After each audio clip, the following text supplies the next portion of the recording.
Here is a threat that shook the entire region, a warning that could change the world.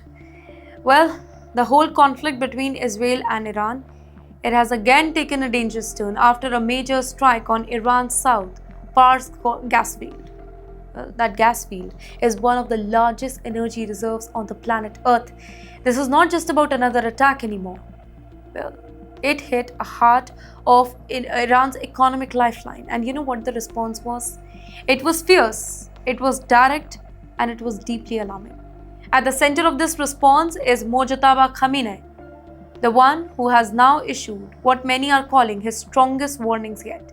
In a very clear and aggressive language, he has vowed that if Iran's energy infrastructure is targeted again, then Tehran will crush the economies of Gulf nations.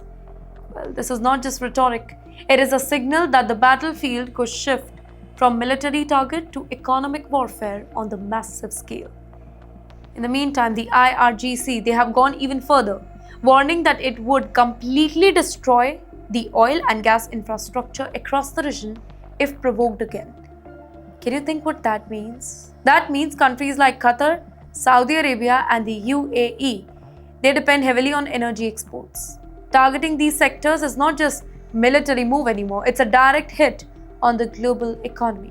And the signs of escalation are already visible. Reports suggest that key energy-linked locations like Qatar's LNG hubs to Saudi's fuel facility and the UAE infrastructure, they have come under threat or attack. So even limited strikes in these areas, they can trigger global consequences. Oil prices react instantly, gas supplies tighten, market panic. In fact, what happens in the Gulf, it does not stay in Gulf. It spreads worldwide.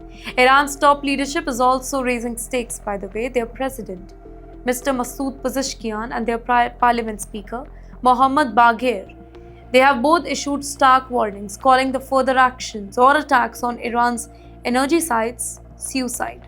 Not just for the region though, but potentially for the global system.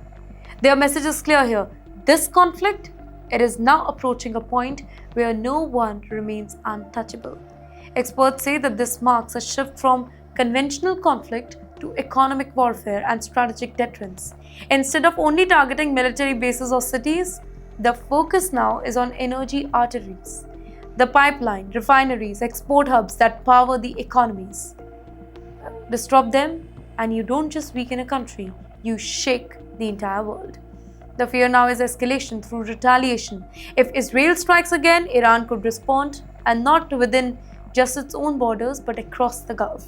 And that could pull multiple countries into the conflict, turning it into regional economic war with global consequences. Shipping routes, energy supplies, financial market, all will be at the risk.